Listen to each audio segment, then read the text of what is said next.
This call is now being recorded. Bom dia a todos.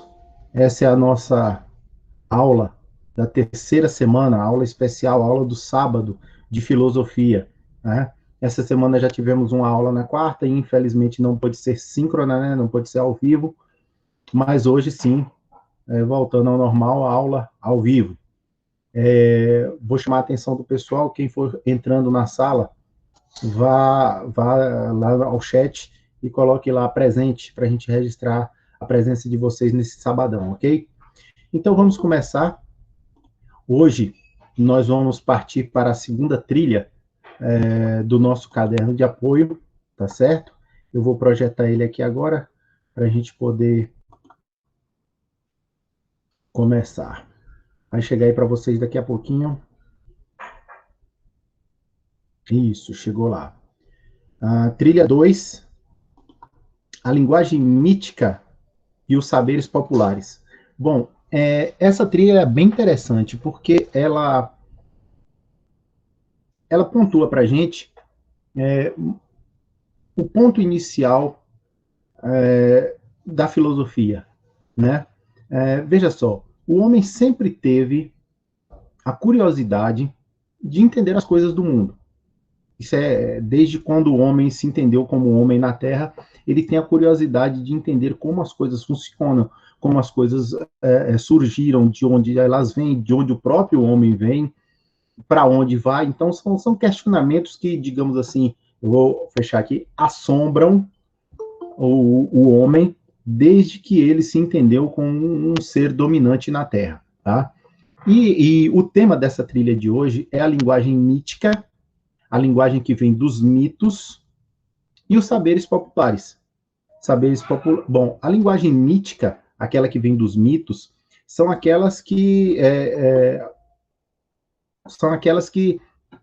aquela linguagem que utilizamos através dos mitos, dos deuses, para explicar todas as coisas, né? Então, se fazia isso em todas as civilizações, num primeiro momento, por não dominar a ciência, por não dominar o pensamento baseado na razão, recorria-se ao mito, à linguagem mítica, para se explicar as coisas.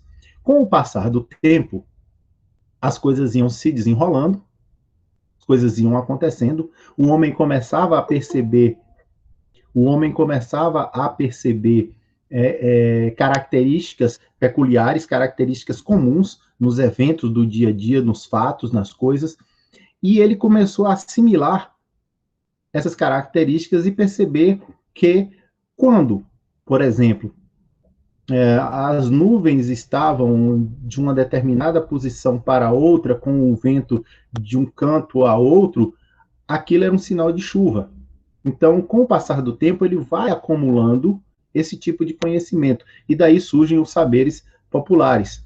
Vocês devem ter seus pais, seus avós, provavelmente vocês já devem ter ouvido um avô, uma avó sua, principalmente o pessoal de zona rural, que tem muito isso, que costuma parar assim, dar uma olhada pelo céu inteiro e dizer assim, hoje não vai chover não, está ventando muito baixo.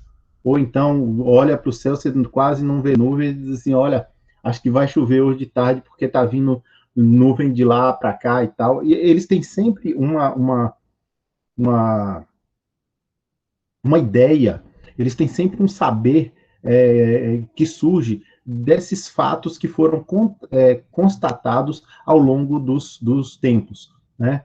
Assim como receitar uma erva para curar uma determinada doença que eu quero dizer assim, alguma coisa que você esteja sentindo que não está lhe fazendo bem, tem sempre uma determinada erva, um determinado fruto, alguma coisa que vai fazer você melhorar, você se aliviar. Isso são saberes populares, né? É um saber que pertence ao povo, ok? Basicamente, eu dei uma resumida geral nessa trilha. Agora vamos para as partes específicas, tá certo?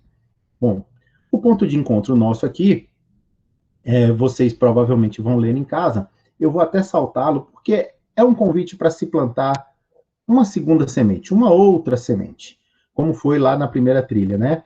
plantar essa semente e cuidar dela para que ela possa gerar uma planta, uma árvore e possa gerar frutos no futuro. Basicamente é isso. Eu vou até saltá-la. Aí nós vamos passar para o botando o pé na estrada. Tá? O botando o pé na estrada nos traz 3 questionamentos. Primeiro, você sabe o que é pensamento mitológico?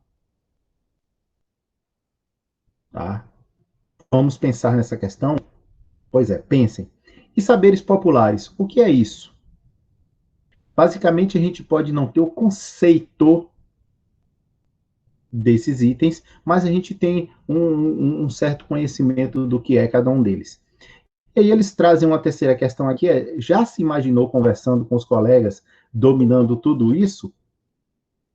Né? Você já imaginou você batendo um papo com seus colegas a respeito de pensamento mitológico, saberes populares, você tendo todo um certo conhecimento para poder debater com os colegas? Duvido muito que a maioria de vocês já tenha pensado nisso. Mas sempre é tempo de pensar. Né? Eu gosto muito de mitologia, eu gosto muito, é bem muito interessante. Né? Bom, nós vamos deixar essas questões em suspenso, tá? Porque a gente vai passar para o próximo item. E essas questões, eu diria que são elas são para que vocês possam refletir, ok? Elas são um encaminhamento para o que ainda está por vir na na trilha, tá? Então, você sabe o que é pensamento mitológico? Eu tenho uma leve noção do que seja.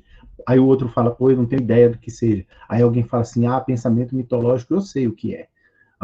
E saberes populares? A Luciana falou no início da aula, mas eu não entendi muito bem, não. Mas eu sei.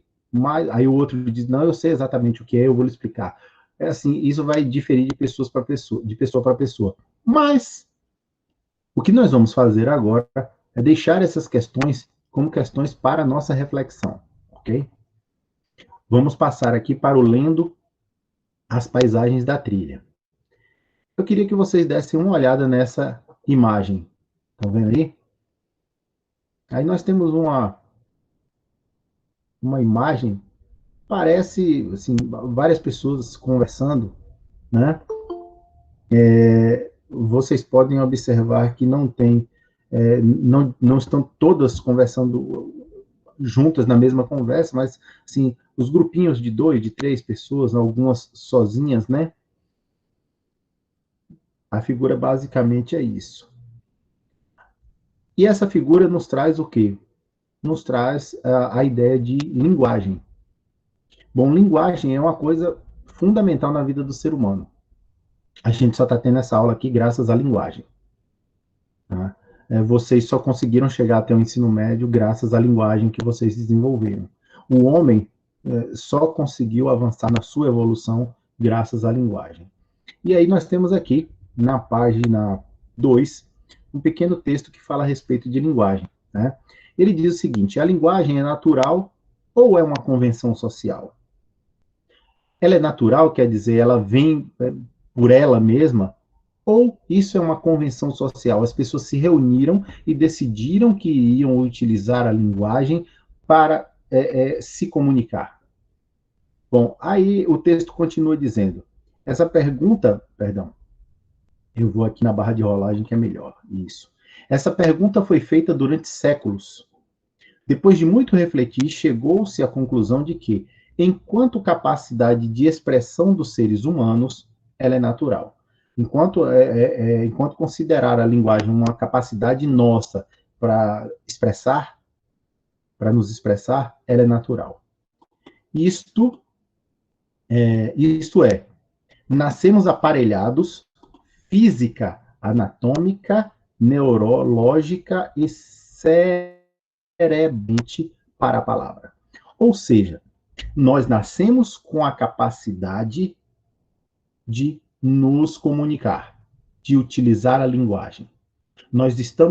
Quando nascemos, estamos preparados, como ele diz aqui, fisicamente, anatomicamente, porque nós temos todo o aparelho fonador para produzir sons, neurologicamente, estamos preparados para poder estabelecer relacionamentos através da comunicação. Cerebralmente, né, estamos prontos para produzir a linguagem para nos comunicar, ou para produzir a palavra e utilizar essa palavra para estabelecer uma comunicação. Então, assim, ela é natural por causa disso, porque todo mundo tem isso. Salvo um ou outro que venha a nascer com algum problema físico, anatômico, neurológico ou cerebral que o impeça de se comunicar. Mas, na maioria, todas as pessoas nascem aptas a se comunicar, tá? As línguas, porém... Aí, opa, oh, meu Deus, eu podia ir só na barra de rolagem. Aí. As línguas, porém, são convencionais. Surgem das condições históricas, geográficas, econômicas e políticas. Ou seja, são culturais. Eu vou dar uma paradinha aqui, porque, assim, como professor da área de linguagens também, né? Aliás, principalmente como professor da área de linguagens, eu trabalho com uma língua estrangeira e também com a língua portuguesa. Quando eles falam aqui em linguagens e indo para o lado das línguas, a gente precisa entender que as línguas são convencionais. As línguas são estabelecidas através de convenções. Essas convenções não se dão em um evento onde todos se reúnem e decidem, olha, a partir de hoje a gente vai falar pra e não para. A partir de hoje a gente vai falar se e não você. Não é bem isso. Quando se diz convenção, está tentando estabelecer a ideia de que as pessoas, no decorrer de um determinado período de tempo, começam a fazer uso de expressões que acabam se estabelecendo para todos. Eu vou tentar dar um exemplo para vocês. Seria o seguinte: na língua portuguesa, a língua portuguesa mais antiga, se falava vós mercê, ou melhor, se dizia vossa mercê, tá? Os portugueses, quando chegaram ao Brasil, diziam vossa mercê.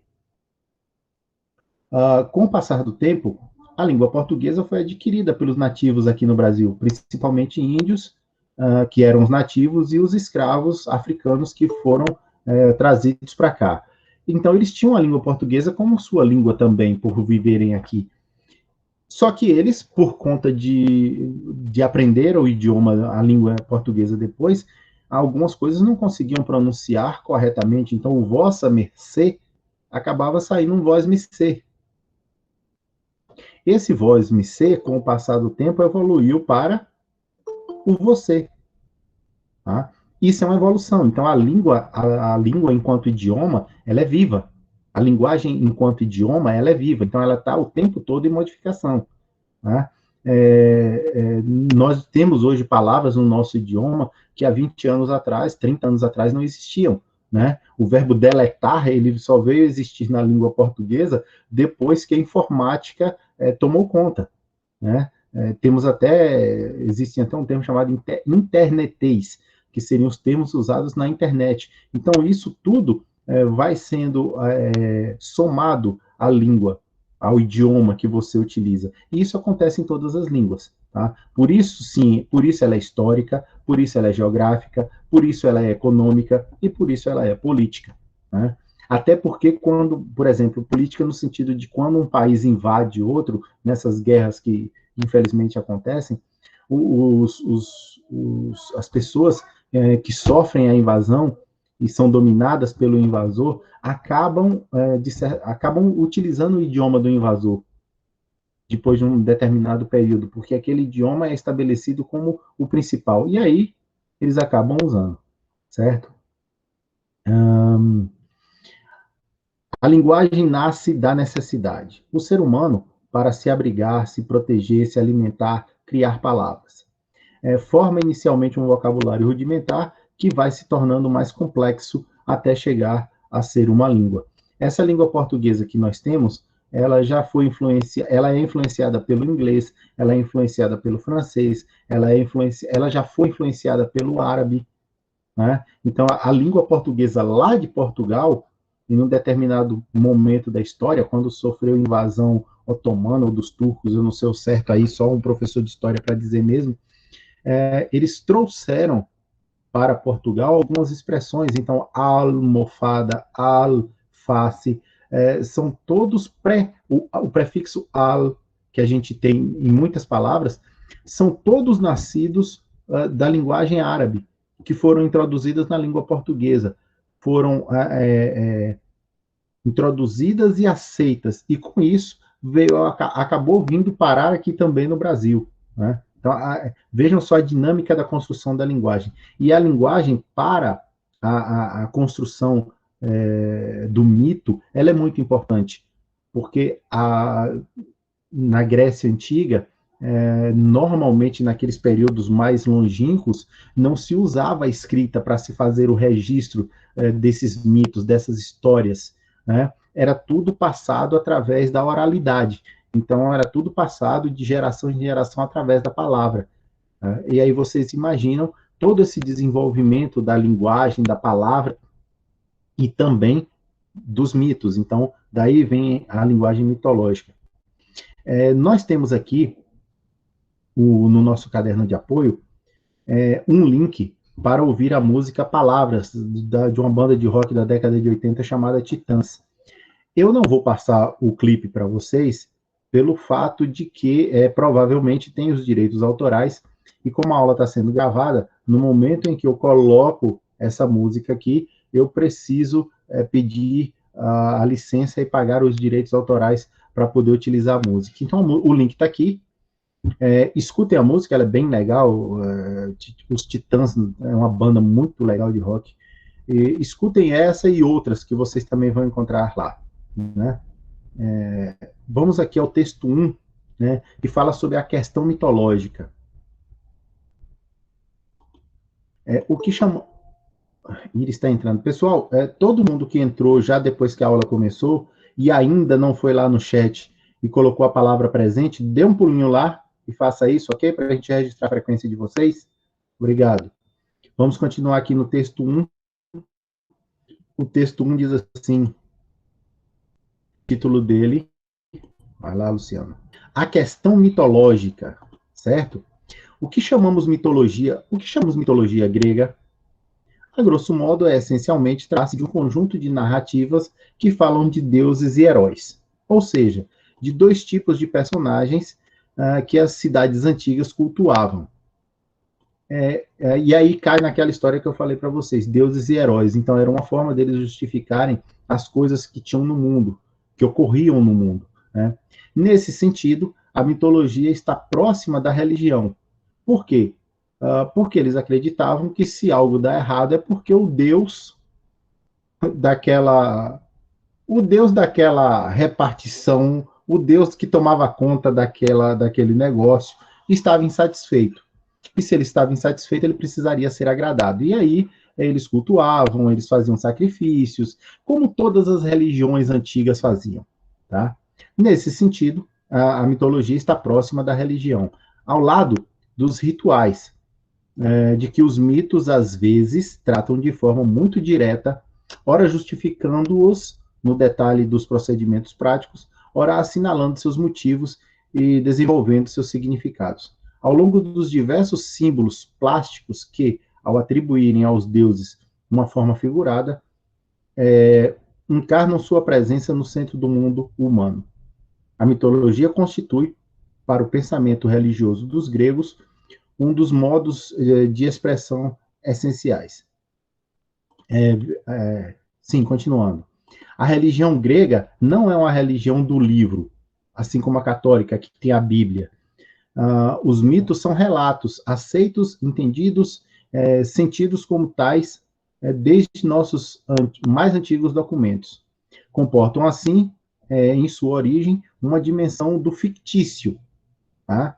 Daquilo que é inventado, demonstrada pela evolução semântica do termo mitos, que acabou por designar em oposição ao que é da ordem do real, por um lado, e da demonstração argumentada por outro, o que é do domínio da ficção pura, a fábula. Esse aspecto de narração, e narração livre, o bastante para que, sobre o mesmo Deus, ou mesmo episódios de sua gesta, né, seu fato heróico, seu feito heróico, sua proeza, muitas vezes possam coexistir e ser contraditórios sem escândalo. Relaciona o mito grego ao que chamamos de religião, assim como o que hoje, perdão, assim como o que é hoje para nós a literatura. Então, assim, na Grécia Antiga, existiam os mitos dos deuses gregos. Zeus, Hera, Poseidon, Hades e outros tantos. E dos heróis, Aquiles, que tem até na Guerra de Troia, Hércules, que tem meio mundo de filme, animação, desenho, tem até nos Vingadores, né? Hércules, até uma figurinha, até já foi um dos Vingadores nos quadrinhos. Então, todas essas histórias mitológicas eram utilizadas para justificar as coisas, tá? Então, assim, quando existia uma tempestade, por exemplo, uma tempestade muito forte, com muitos trovões, muitos raios, que causavam muito estrago, Espera aí que alguém colocou alguma coisa aqui. Cleiton, deus da guerra. O Cleiton, o deus da guerra grego era Ares, se eu não estou enganado. Ares. Tem até no filme da Mulher Maravilha, um dos, dos inimigos, né, históricos da Mulher Maravilha. Então, assim, quando tinha agora você... João Vitor foi que disse que Cleiton, deus da guerra... Cleiton está aqui na sala? Hoje o pessoal usa muito esse apelido, né? Tem um lutador de MMA que diz que ele é o deus da guerra, mas é só alcunha, é só apelido, né? Nada a ver com a mitologia, evidentemente. Então, assim, quando tinha uma tempestade muito forte, uma chuva muito forte, com muitos raios, trovões e tal, as pessoas achavam que Zeus, por alguma razão, estava insatisfeito. Então, por isso que ele estava mandando aqueles trovões e tal. E isso falando da mitologia grega. Mas a gente tem aí várias mitologias pelo mundo. Tem a mitologia nórdica, que é a de Thor, de Loki, de Odin. Tem mitologia africana, tem mitologia brasileira, tem mitologia indígena brasileira, tem mitologia romana. Tem... Wesley está falando assim, é o Kratos. É game, né? Dá um ok para mim se for game, porque eu estou aqui perdido com essa conversa de vocês.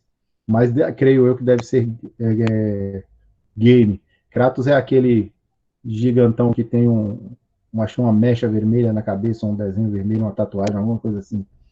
Bom, então é isso. Os mitos, a história, as figuras mitológicas, elas eram utilizadas para explicarem as coisas. E também divertir as pessoas. Por que não? Tem os 12 trabalhos de Hércules, o Minotauro, e outras tantas figuras mitológicas que as histórias, a Medusa, que as histórias entretinham o povo. Né? Aqui, nós já vamos passar para o Explorando a Trilha, e no Explorando a Trilha, nós temos aqui... Pessoal, eu estou indo rápido demais, se eu tiver, alguém abre o microfone e diz aí, professor, calma aí, vai devagar, ou manda aqui no chat, que eu estou acompanhando aqui também, vocês podem ver que de vez em quando eu dou uma baixadinha na cabeça para olhar para um celular ou outro, ok? Aqui, nós temos uma imagem. Vocês conhecem essa igreja? Alguém pode me dizer de onde é essa igreja? É de Salvador? Senhor do Bonfim? Isso, Igreja do Bonfim, que fica lá em Salvador. Essa igreja é um símbolo de religiosidade para o baiano, né? Assim como Meca é para o muçulmano, eu diria que baiano, que é baiano, católico, evidentemente, né? Evangélicos e de outras religiões não terão esse interesse, mas o baiano que é católico, pelo menos uma vez na vida, deve visitar a capital do seu estado e conhecer essa igreja. Essa igreja é fantástica, ela é lindíssima, né? Se respira história dentro dessa igreja, né? É muito interessante. Também é um ponto de peregrinação dos fiéis baianos, aliás, fiéis baianos não, fiéis de muitos estados, né? E essa imagem da Igreja do Bonfim, ela foi trazida aqui como uma ponte para a gente começar aqui a leitura do texto 2, que diz o sagrado e o profano, que são os dois lados da parte religiosa. Então, eu tenho o sagrado, aquilo que é importante a todos, aquilo que traz tranquilidade, que traz acalento, que traz as pessoas para uma elevação próxima a Deus, e temos o profano, né? Que é aquilo que, digamos assim, mancha a vida da pessoa, que mancha o que a pessoa faz. Tá? Em Salvador existia alguns anos atrás a festa, há muitos anos atrás, vamos lá, há muitos anos atrás, a festa do Senhor do Bonfim, que era a festa de lavagem das escadarias do Bonfim. Nós tínhamos lá o sagrado, que era a lavagem, a missa, as pessoas ali em comunhão com Deus naquele momento, que era uma manhã, tinha a procissão primeiro, né? Tinha a procissão primeiro, que sai da igreja de Nossa Senhora dos Navegantes, eu acho que é, não, perdão, sai da igreja de Conceição da Praia, que é lá embaixo, perto do Mercado Modelo, então ela saía de lá em procissão e ia até a Colina Sagrada, lá no Senhor do Bonfim. E depois da procissão, que era um momento que as pessoas levavam a imagem com cânticos, com orações e tal, chegava-se a escadaria da igreja, fazia-se a lavagem, depois tinha a missa, né, que era a parte sagrada. Depois que isso tudo terminava, lá por volta de 2 horas, 3 horas da tarde, a galera descia e aí ia curtir os trios elétricos com as festas das bandas baianas, como se fosse uma micareta, um carnaval. Então, a festa do Bonfim, antigamente, tinha o lado sagrado e o profano. O profano era exatamente essa festa, com trios, com bebida, com folia, com dança, briga, né? Que o pessoal em Salvador, a Maria, botou trio, de vez em quando, a briga. Mas vamos ao texto. O texto diz o seguinte: a interface entre o sagrado e o profano caracteriza as manifestações das festas populares, foi o que eu acabei de dizer. De acordo com o novo dicionário Aurélio de 2004, o sagrado é 2. Concernente às coisas divinas, à religião, aos ritos e ao culto sacrossanto. Ou seja, a procissão, a missa, a todos os procedimentos que são feitos para alegrar, digamos assim, para servir ao Deus ao qual nós comungamos. E o profano? O profano diz o seguinte: não pertence à religião, contrário ao respeito devido às coisas sagradas. Para as culturas antigas, não havia essa distinção. Tá? Não existiam as categorias do sagrado e do profano como partes separadas. Oi, meu filho, vai para lá, vai. Não havia essa distinção, né, para as populações antigas. Não existiam as categorias do sagrado e do profano como partes separadas da vida humana. A religião era o centro da vida e de todas as coisas. E todas as demais coisas eram naturalmente relacionadas a ela. O plantio da terra, a procriação, o nascimento, a morte, a festa e a celebração eram expressões religiosas. A dança sempre foi um meio de culto entre os povos indígenas, nas religiões africanas, no Antigo Egito e em inúmeros cultos ancestrais. A dança e a música de tambores eram parte indispensável. Da mesma forma, as religiões contemporâneas ocidentais também sempre se valeram de músicas e cânticos para render os seus louvores, chorar seus mortos e realizar seus agradecimentos. O sagrado e o profano são partes indissociáveis, ou seja, eles não se dividem do humano. E nada expressa melhor sua natureza que esses dois aspectos maiores, arte e religião. Aqui eu acho que deu para ficar um pouco mais claro, quando ele diz o seguinte, que o sagrado e o profano, nas civilizações antigas, eles nunca estiveram dissociados, eles nunca estiveram separados. Né? Então, assim, era muito comum para se fazer uma festa, digamos assim, para comemorar a boa colheita ou a vitória numa batalha na guerra, né? Então, os povos, né, dançavam, faziam um sacrifício, dançavam, cantavam para o Deus ao qual eles apelaram antes do plantio, antes da guerra, antes do que quer que fosse, né? Então, isso é muito comum. Veja que isso também não sumiu muito das religiões. Então, nós temos, por exemplo, na Igreja Católica, na Igreja Cristã, vamos dizer assim, porque me parece que nas evangélicas também se faz uso muito de cânticos. Ah, Luciano, mas não é música para dançar. Ok, claro que não é música para dançar. Mas cantar é uma expressão de arte. Logo, poderia se considerar a parte profana daquele evento. Mas isso hoje em dia, isso está tão registrado dentro do nosso dia a dia que isso não faz muita diferença para as pessoas. Então, assim, é muito comum se ir a uma igreja católica ou evangélica e você participar dos cânticos, que aquilo é uma forma de você expressar a sua fé, tá? Nada demais. Aqui agora, tem, para aprofundar os conhecimentos sobre o tema, né, mitologia e tal, nós temos aqui duas sinopses.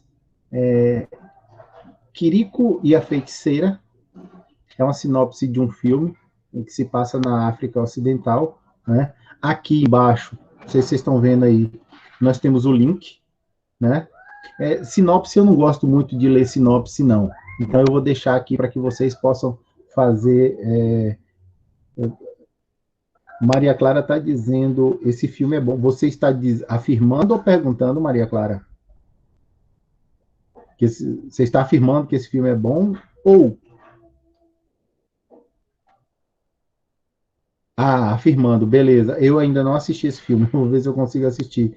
É, já Bruno, já Bruno Júnior disse aqui que é muito ruim. Essa é a opinião, né? Filme é um negócio sério. Tem gente que adora, tem gente que detesta. Lucilene concordou com Maria Clara, disse bom mesmo. É bom, mas vamos lá. Vocês têm um link aqui para o filme. Quem ainda não assistiu, que é o meu caso, assista. Eu vou tentar assistir esse final de semana. E quem já assistiu, dê uma lidazinha na sinopse só para dar uma refrescada na memória. Temos outra indicação de filme aqui, que é Besouro, tá? É um filme nacional.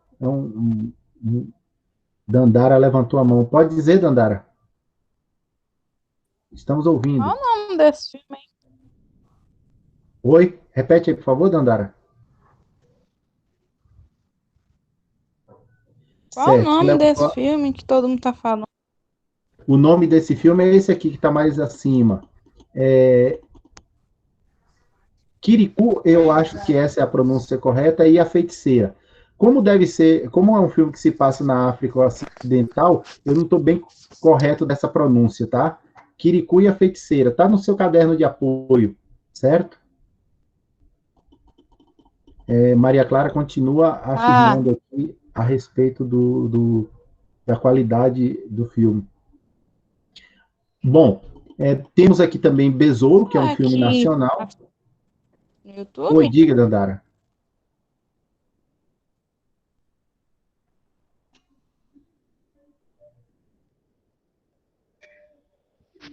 Será que passa no YouTube?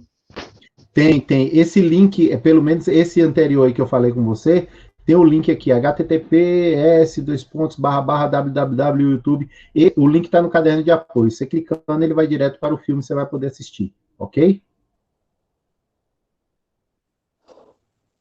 Eu vou considerar ok. Bom, e temos o filme Besouro também, né, que é um filme nacional. Ele se passa no Recôncavo Baiano, né, na década de 20. Assistam também, esse também eu não assisti. Eu creio que é uma produção aqui do nosso estado. O link também, viu, Dandara? É Besouro, o nome desse segundo filme. O link também do YouTube está aqui embaixo. Então é só clicar e assistir, tá certo? Aqui, pessoal, eu vou dar uma paradinha, porque na hora que eu estava preparando essa aula, eu achei um negócio fantástico. Eles dão as indicações de vídeos complementares, tá? Aqui eu achei um bem interessante. Eu vou adiantar uma coisa para vocês. Em alguns pontos do vídeo, existe um linguajar que não é muito comum para salas de aula, tá certo? Mas como vocês podem ver, esse caderno de apoio que foi montado por professores de filosofia tem esse vídeo como uma indicação. Quem quiser assistir depois com mais calma, o link está aí, e tem um link também sobre mitologia egípcia. Esse A Origem dos Deuses, ele vai nos dar uma ideia de como surgiu a mitologia grega, ok? Eu vou exibir ele agora para vocês, é um videozinho de 11, 12 minutos mais ou menos, e assim que terminar, a gente a gente finaliza a nossa aula, tá bom? Pessoal, quem está entrando na sala agora, primeiro, um bom dia. Segundo, dê um pulinho lá no chat e coloque lá presente, para a gente registrar a presença de vocês, ok? Como eu disse a vocês, o linguajar é um pouco diferente daquilo que nós estamos acostumados, né? Em alguns momentos ele faz uso até de... Deixa eu ampliar a tela. Em alguns momentos ele faz até uso de palavras de baixo calão, tá? Mas nada que a maioria de nós não escute, até mesmo em músicas. Vamos lá? 11 minutos e 50, quase 12. Você gosta de mitologia? Se a resposta for não, não tem problema. Com essa série você vai gostar.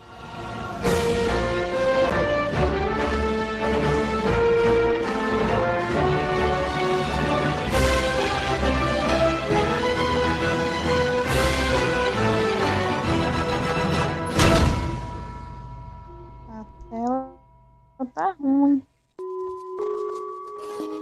O motivo de muita gente achar que mitologia é chata é que o pouco que a gente aprende na escola é com aquele professor de...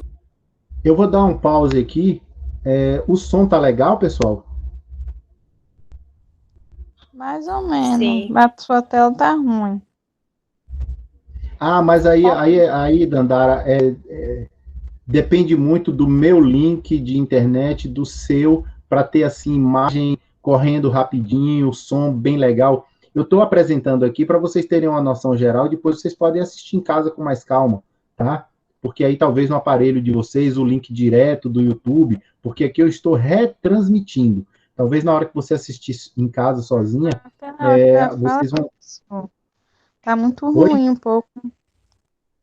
Pois é isso que eu estou tentando lhe dizer. Talvez na hora que você assistir novamente em casa, no link direto, você consiga entender melhor, com uma qualidade melhor de áudio e vídeo, tá? Aqui é porque eu estou retransmitindo, tá? Isso depende muito de onde você está, a sua internet, a minha, mas se você não ficar satisfeita, depois que encerrar a aula, você vai no link lá do caderno de apoio e assiste de novo, ok?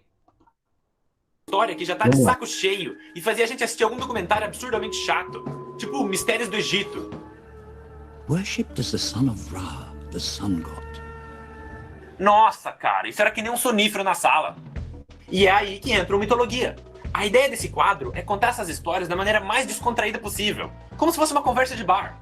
E a maior vantagem desse tema é que todo mundo já conhece os grandes personagens e até já ouviu falar das histórias, mas ninguém sabe realmente o que aconteceu em cada uma delas. Por exemplo, todo mundo já ouviu falar do Minotauro, mas algum de vocês conhece a história dele? E até as mais famosas, tipo os 12 Trabalhos de Hércules, as pessoas só conhecem a versão da Disney, que a propósito é bem diferente da original. Mas chega de enrolação, vamos começar essa bagaça.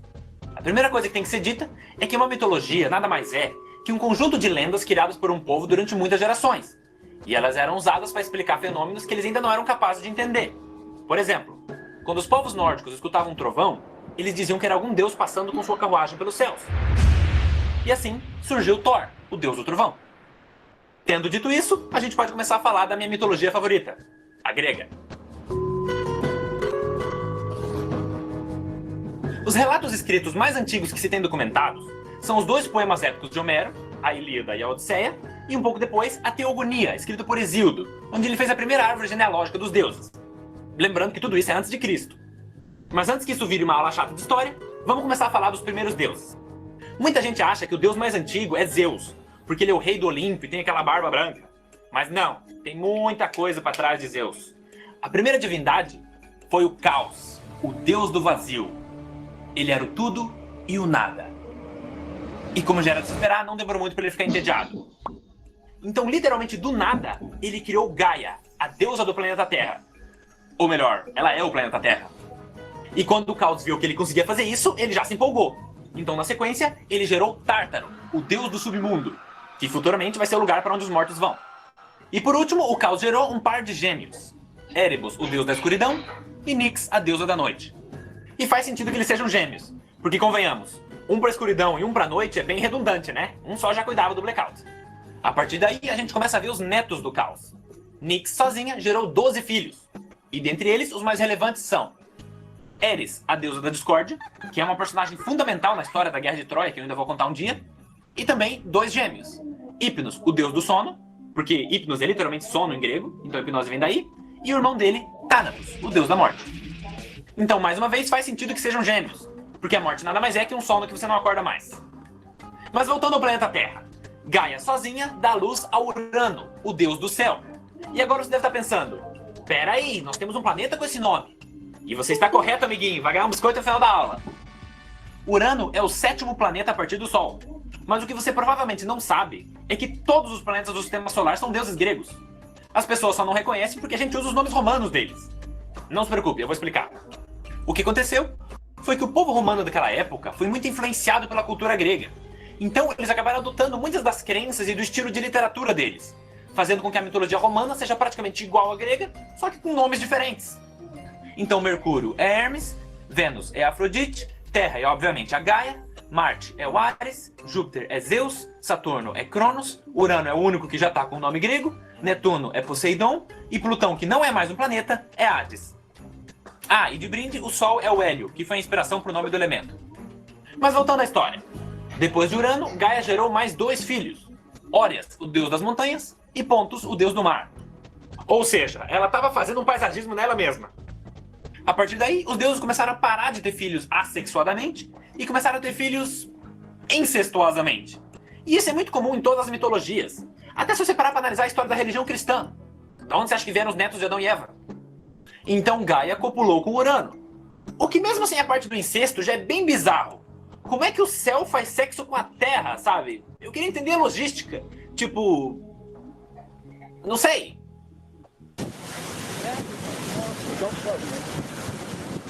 Mas com isso, eles conceberam 12 filhos, os chamados Titãs. Não, não esses. Não! Os Titãs são esses aqui. Quem quiser ver com calma, é só pausar o vídeo. Gerencie sua equipe e distribua as tarefas como quiser. Entrou uma velha propagandazinha aí que eu vou pular.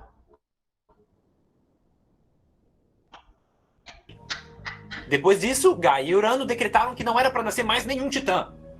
Mas como não existia camisinha naquela época, ela continuou engravidando igual.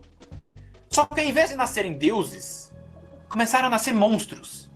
Sendo eles 3 ciclopes, Brontes, Stéropes e Arges, e depois os Hecatônqueros, que entram pro top 10 de criaturas mais bizarras da mitologia grega. E o motivo é que cada um deles tem 100 braços e 50 cabeças. Muitos artistas já tentaram retratar como eles seriam, sendo que algumas representações ficaram muito boas, outras nem tanto. E aí Urano, vendo as criaturas que ele mesmo gerou, sentiu o repulso dos próprios filhos e disse que o único lugar que eles mereciam ficar era no submundo, sendo que essa é a primeira vez que o submundo ia ser útil para alguma coisa. Mas isso tinha um problema. O submundo fica no centro da Terra, ou seja, dentro de Gaia. Então quando Urano aprisionou os Ciclopes e os Hecatônqueros nas profundezas do planeta, Gaia começou a sentir muita dor. E aí você pode interpretar que as dores eram literalmente uma dor de barriga por ela ter criaturas dentro dela, ou que o sofrimento era, na verdade, a tristeza de saber que os filhos dela estavam aprisionados. Eu diria que é os dois. Mas aí Gaia bolou um plano. Com a ajuda de Nyx, ela juntou o mineral mais resistente que ela encontrou nela mesma. No caso, o adamante, que é um termo arcaico para representar algum material muito resistente. E eu acredito que também tenha sido a inspiração para o adamante do Wolverine. E com esse material, ela fez uma foice. Aí quando o Urano saiu na padaria, ela chamou todos os filhos e disse que um deles teria que usar essa foice para castrar o Urano. Porque os deuses são imortais, isso era o máximo que ela podia fazer. E tinha que ser outro deus usando a foice, porque ela ia distrair o marido para que ele não percebesse o que ia acontecer. Mas quando os filhos dela ouviram esse plano, eles ficaram chocados e pularam fora. Menos um. Porque eles O único que aceitou foi Cronos, o mais novo e mais rebelde dos titãs. Aí a Gaia explicou melhor o plano. Ele era para ficar escondido, e na hora que o Urano viesse fazer sexo com ela, esse seria o momento que ele ia estar mais distraído. O que é verdade. Nesse tipo de situação pode estar acontecendo até um terremoto no quintal e o homem não vai nem olhar pro lado. Mas o que eu realmente queria saber é como é que ela contou isso pro Cronos, o caçula dela. Porque deve ter sido a conversa mais constrangedora do mundo. Filho, pega essa foice e se esconde ali atrás do criado mudo. Aí quando teu pai vier me comer, você sai correndo e corta o pau dele, tá? Bem bonitinho, depois mamãe vai te dar um Kinder Ovo. Ou seja, a chance do Cronos ter um desenvolvimento psicológico sadio é 0.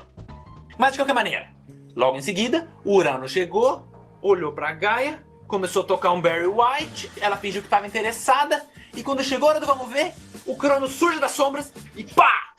Vai mijar sentado pro resto da vida. E existe uma outra versão dessa história que diz que não só os Ciclopes e os Hecatônquiros foram aprisionados, mas sim todos os Titãs. Então Cronos estaria dentro do ventre de Gaia e cortou a genitália do pai durante o ato sexual. Com isso, a gente chega à conclusão de que as pessoas podem dizer que mitologia é qualquer coisa, menos chata.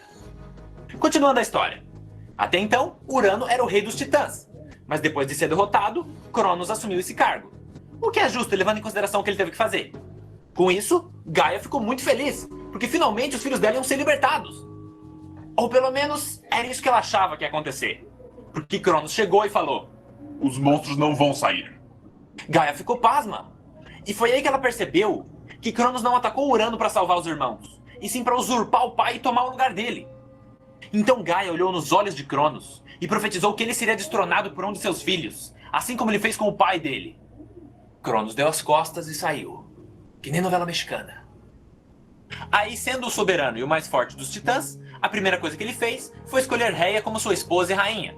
E assim começou o reinado de Cronos, que foi bem mais longo que o do pai. Nesse período, ele decidiu que não seria uma boa ideia brincar com a profecia de Gaia. Então, ele resolveu não ter filhos. Já seus irmãos tiveram vários, sendo que um deles, Prometeus, filho de Iapto, criou o homem, fazendo dessa a primeira geração da humanidade. Aí, muito tempo se passou sem grandes problemas. Exceto que Rhea estava muito infeliz, porque ela era a deusa da maternidade, casada com um cara que não queria ter filhos. Então chegou uma hora que ela ficou de saco cheio e acidentalmente esqueceu de cuidar da folhinha. Resultado, ficou buchuda. Cronos era um cara precavido, ele nunca esqueceu a profecia feita pela mãe/avó dele. Então, ele resolveu aprisionar os seus descendentes. Só que Cronos foi mais inteligente que o pai. Ao invés de prender dentro da mãe, quando a primeira criança nasceu, ele pegou e devorou. E isso foi acontecendo com cada filho. Hestia, Hades, Deméter, Poseidon, Hera. E agora quem gosta de mitologia já deve ter percebido que se tem Hades e Poseidon, tá faltando alguém aqui. O que nos leva à próxima parte da história. Rhea não aguentava mais ver os seus filhos serem devorados. Então quando a sexta criança nasceu, ela escondeu o bebê. E quando Cronos chegou... Pera aí, dá um pause. Eu não posso ser o único que tá com essa dúvida. Como é que isso aqui engravidou isso aqui? Pensando bem, eu não quero saber.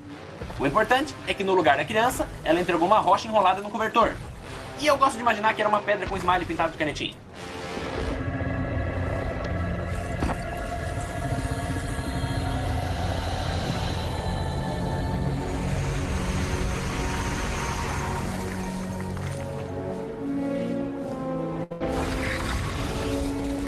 Aí, como já era a sexta vez que o Cronos estava fazendo isso, ele nem prestou atenção, ele só mandou pra dentro. A partir daí, a vida dos titãs continuou normalmente.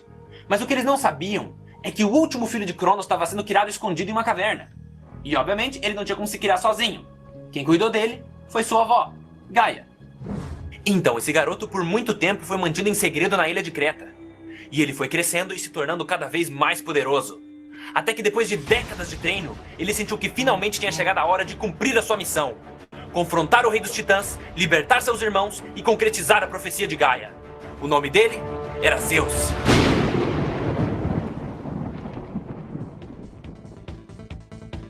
E aí, pessoal, espero que vocês tenham gostado do vídeo. E para quem ficou...